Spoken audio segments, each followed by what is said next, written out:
Assalamualaikum, Football United ringan amatiran ala gua. Kali ini gua mau ngomongin sepak bola nasional timnas. Lebih spesifiknya soal Sintayong yang cukup ramai di media. Dan ini menurut gua cukup menarik untuk gua angkat. Walaupun ini pastinya bukan tentang klub ya, tapi tentang timnas. Nggak ada salahnya kan kalau gua ngobrolin timnas negara gua sendiri. Gua pernah beberapa waktu lalu gua bikin video tentang dukungan gua terhadap Sintayong. Pada saat itu gua bilang Sintayong ini harus stay. Apapun hasilnya di Piala AFF yang lalu, kita keluar sebagai runner up, Sintayong harus stay karena progresnya terlihat, ya, prosesnya pun ada, blue mapnya, blueprintnya, dia ingin menuju apa, visinya dia sudah jelas, dia tidak melihat Asia Tenggara ini sebagai tujuan, tapi tujuan itu ada di Asia. Which is buat gue sangat setuju, kita harus berpikir besar ya. Dia melihatnya ke arah situ, tapi tentu saja untuk meraih ke arah sana tidak ada yang instan, harus secara tahap demi tahap. Dan sempat gue singgung juga di video tersebut bagaimana penunjukan para pemain ini, Sintayong tidak silau dalam tanda kutip ya dengan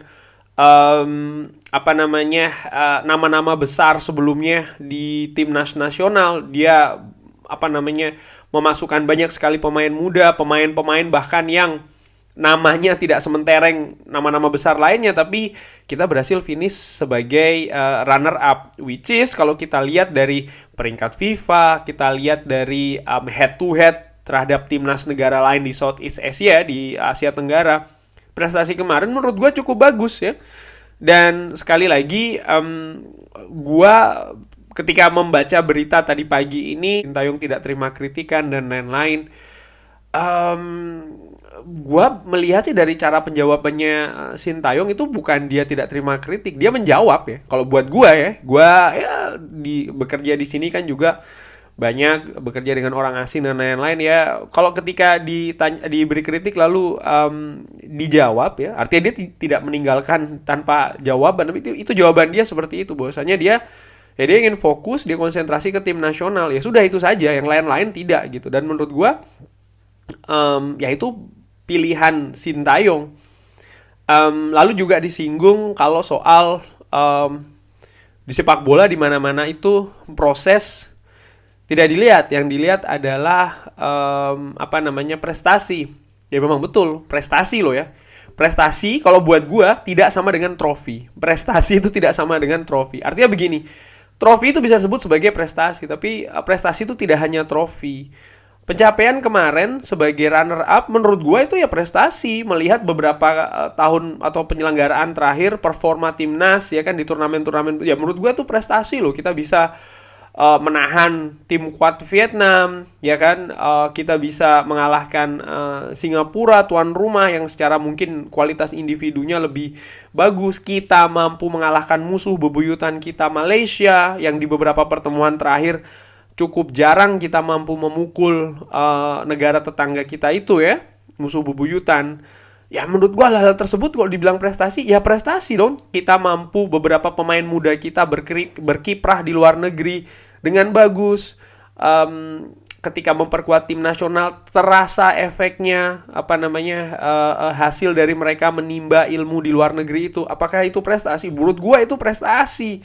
Jadi tidak melulu hanya soal trofi ya. Dan kalau trofi itu yang dijadikan satu-satunya acuan, ya nggak ada bedanya sama tim nasional yang gue lihat di tahun 90-an ya, dimana ketika dilatih oleh contohnya Henk Willems. Pada saat itu kita bermain cukup bagus di SEA Games, kita kalah adu penalti, tapi apa yang terjadi setelah itu Henk Willems diselesaikan ya, tidak berlanjut.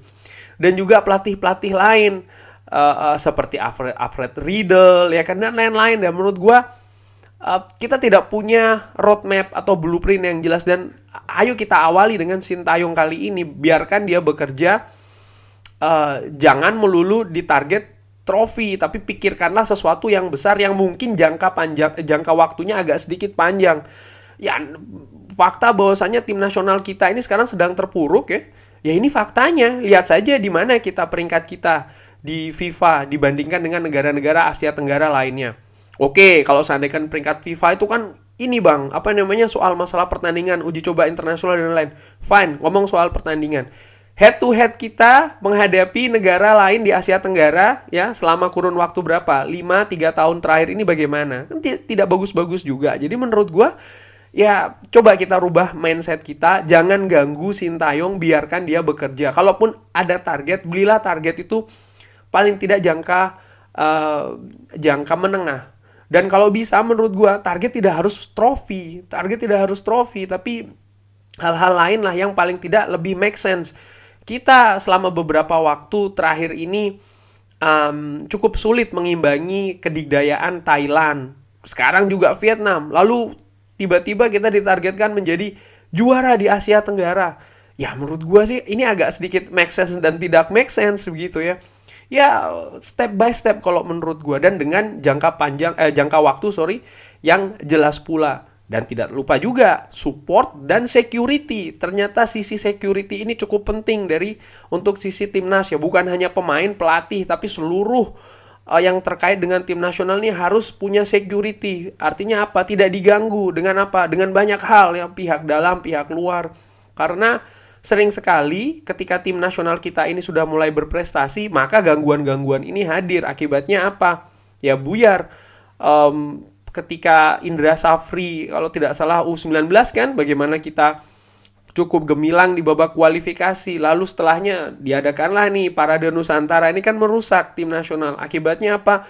Ketika kita tampil di panggung Piala Asia, ya kita babak belur di sana. Padahal kan itu intinya. Bukan ketika kita lolos kualifikasi kita kita rayakan berlebihan. Kalau gua ringan amatiran, gua pribadi sih melihatnya seperti itu. Nah, terkait dengan bagaimana kita mensupport atau mensecure, mengamankan ya, kita mensupport dan juga mengamankan pelatih timnas. Ini kan kalau gue dengan amatiran, ini gue gampang aja sih lihatnya. Gue lihat dari seberapa banyak sih pelatih tim nasional yang sudah menangani Indonesia selama kurun waktu tertentu.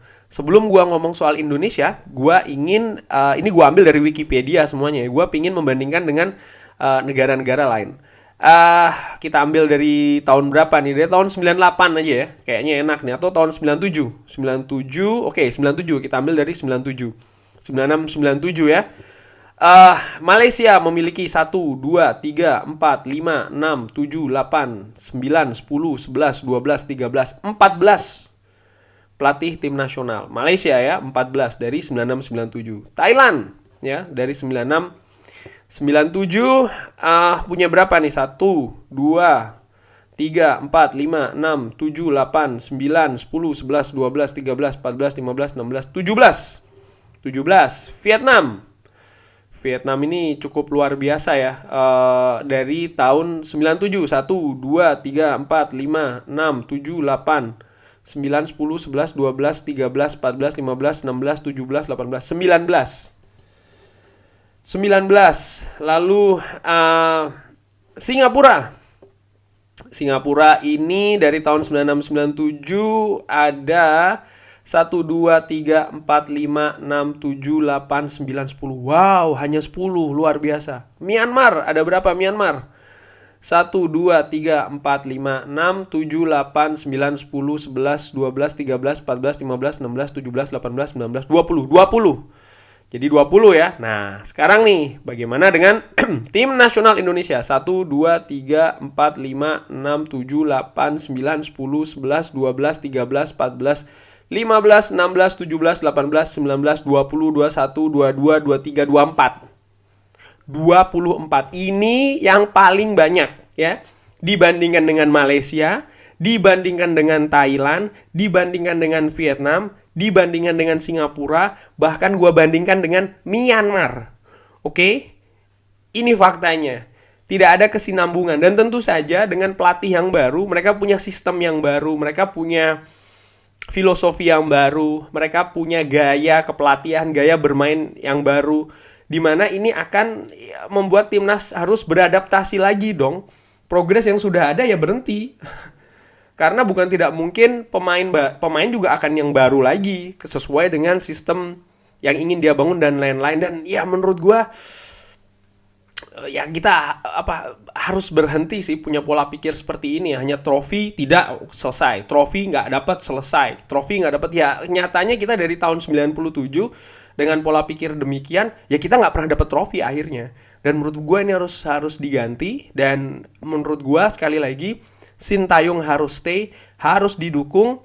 Mudah-mudahan ketua federasi bisa menjadi penengah.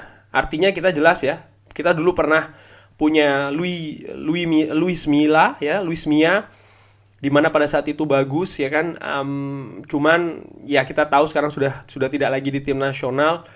Walaupun dia belum selesai membangun tim nasional pada saat itu. Dan sekarang Sintayong pula, kita sudah lihat bagaimana progres yang dibikin oleh Sintayong ini. Tentu saja butuh proses juga. Proses itu artinya dia juga butuh waktu. Dan marilah kita semua stakeholders timnas Indonesia yang di luar maupun di dalam, artinya ya di dalam pastinya federasi, di luar ya fans, media dan lain-lain. Kalau buat gue ya, dengan amatiran ini subjektifnya gue, ya mari kita sama-sama mensupport dan juga mensecure atau mengamankan timnas ini dalam jangka waktu tertentu sesuai dengan blueprintnya ya, untuk meraih. Kalau seandainya memang nanti hasilnya ternyata tidak sesuai dengan yang diinginkan, ya mungkin kita mengalami penurunan dan lain-lain, ya bisa mungkin dia ambil kebijakan yang lain. Yang menarik ya, kalau gue lihat ini bagaimana Singapura membangun timnasnya Rajoko Avramovic ini dari tahun 2003 sampai dengan 2012. Berapa tahun itu? 9 tahun. Sangat luar biasa ya, diberikan waktu oleh Federasi Sepak Bolanya untuk membangun. Karena kan pelatih timnas ini erat juga dengan liga, kompetisi dan lain-lain, di mana ini kan juga selalu berubah di Indonesia. Dan menurut gua ya again mindset dirubah. Mari kita support dan juga kita secure Sintayong ini supaya bisa bekerja lebih maksimal lagi. Kurang lebih demikian. Kalau ada pendapat lain, kritik, saran, bisa drop di kolom komen. Jangan lupa like and subscribe dan juga sholat. Wassalamualaikum warahmatullahi wabarakatuh. Dukung terus timnas Indonesia.